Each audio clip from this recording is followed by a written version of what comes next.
রাধে রাধে বন্ধুরা, তোমরা কি জানো ভগবান চলে যায়? সত্যিই চলে যায়। আমার সাথে হয়েছিল। ভগবান আমাকে ছেড়ে 2005 সালে সত্যিই চলে গিয়েছিল। 19 বছর পর ভগবান আবার আমার কাছে এসছেন।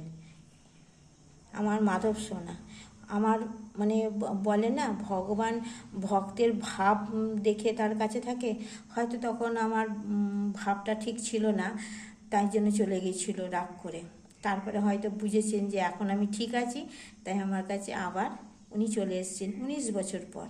তো কেন চলে গিয়েছিল তার ছোট্ট একটুখানি বলি। কেন না, আমার মোবাইলে না বেশি স্পেস নেই, মানে ভিডিও বড় হয় না, অল্প 3-4 মিনিটের মধ্যে কমপ্লিট হয়ে যায়। তাই শোনো, 2005 সালে যখন আমার এই পুরনো ঘর ভেঙে নতুন ঘরে ছিল, আমি ভেবেছি আমি অতি সাধারণ একজন। আমি ভেবেছি ভগবানের কষ্ট হবে এই জগজ্জায় থাকতে, তবে তাহলে কারোর ঘরে গিয়ে কারোর সিংহাসনে রেখে আমি ভগবানের আরাধনা করব। যেমন ভাবা তেমন কাজ। আমি আমার ভাসুরের ঘরে রেখে দিয়ে আমি সেখানে 3 মাস সত্যি আমি পুজো আচরা সব করেছি, যেমন করতাম তেমন করেছি। কিন্তু যখন আশ্বিন মাসে, মানে 2005 সালের আশ্বিন মাসে যখন আমি আনতে গেছি, তখন ভগবান আমার সাথে আসেনি। কেন আসেনি? আমার ভাসুর আমায় দেয়নি। মহাদেবকে দিয়েছিলেন, কিন্তু আমাকে এই গোপাল দেননি। তো আমি তখন খুব রাগ হয়েছিল। যাই গিয়ে আমাকে সবাই গুরুজনরা বলল যে ভগবান তোর কাছে চলে গেছে, তোর সেবা হয়তো তোর মনের ভাব ভালো ছিল না, তাই চলে গেছে। কিন্তু সেটা আমি বুঝতে পেরেছি 4-5 দিনের মাথায়। মানে সেই বছর পঞ্চমীর রাত্রে হঠাৎ আমি ঘরে ঘুমিয়ে আছি, আমার গলার থেকে এক সোনার চেন মানে পাতলা চেন না, 1 ভরি 2 আনার সোনার চেন চুরি করে নিয়ে গেছে। সেইটা হচ্ছে আমার জীবনের প্রথম সূত্রপাত। এটা ঘটনাটা ঘটেছে 2005 সালে। 2008 সালে আমি জানতে পারলাম, আমাকে একজন বলল। তো সে কিন্তু জানে না আমার কি হয়েছে, আমার ঘরে কে ছিল, কে চলে গেছে, কি হয়েছে বৃত্তান্ত কিচ্ছু জানে না। সে আমার মুখ দেখে আমাকে বলেছিল যে তোমার ঘরে গোপাল ছিল, সেই গোপাল তোমাকে ছেড়ে চলে গেছে। আমি তখন তাকে একটাই খালি প্রশ্ন করেছিলাম যে তাহলে সে কি আর কোনোদিন ফিরে আসবে না? বলছে যদি সে আসবে সে কবে আসবে না, সে হরিদ্বার থেকে তোমার কাছে ফেরত আসবে। এই যে বাসু সোনা হরিদ্বার থেকে সে ফেরত মানে এসছে, মানে উনি আসেননি, ওনার ইনি এসছেন। যাই হোক, আর কি করে হরিদ্বার যাওয়া হলো, কেমন করে যাওয়া হলো, আমি তো কোনোদিন 2008 সালে ভাবতে পারিনি যে আমি কোনোদিন হরিদ্বার বেড়াতে যাব। কেন আমাদের ব্যবসা বলে সময় নেই। আর হরিদ্বার যাওয়া মানে 7 দিন 10 দিন 15 দিনের ট্যুর, কোনো দিনই আমি যেতে পারবো না। দীঘা 2 দিন 1 দিনের ট্যুর করেছি, কিন্তু অত লম্বা ট্যুর আমি কোনো দিন করিনি। 2019 সালের ডিসেম্বর মাসে মানে আমি হরিদ্বারে গেছিলাম।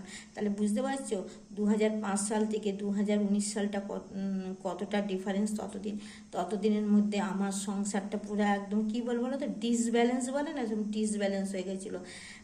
পর আমার অপারেশন হয়েই যাচ্ছে।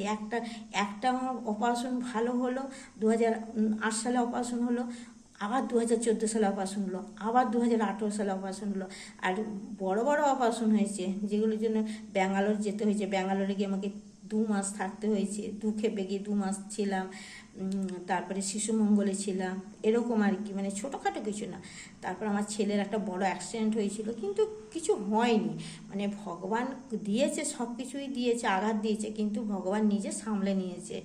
আমার ছেলের এত বড় অ্যাক্সিডেন্ট হয়েছিল, সে মানে মুখে বলার নয় সেই অ্যাক্সিডেন্ট।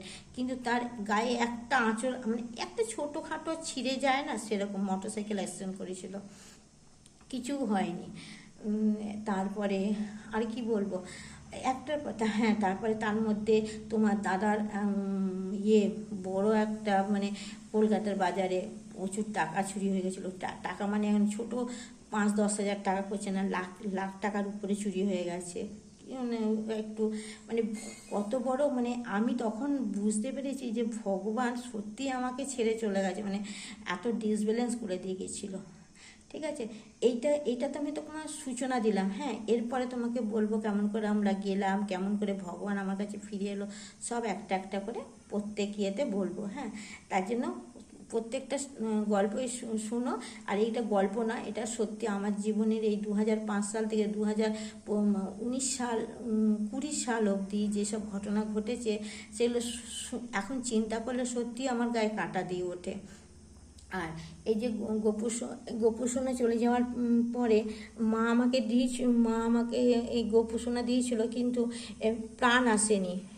এই গোপুসোনা আসার পর থেকে আস্তে আস্তে আস্তে আস্তে আমার জীবনের সব কিছু জটিলতা, যত দুঃখ, সব কিছু একটা একটা করে মুক্ত হতে থাকে। মানে যেমন চুলে গিঁট পড়লে দেখেছো, চুল সুতোতে যেমন গিঁট পড়লে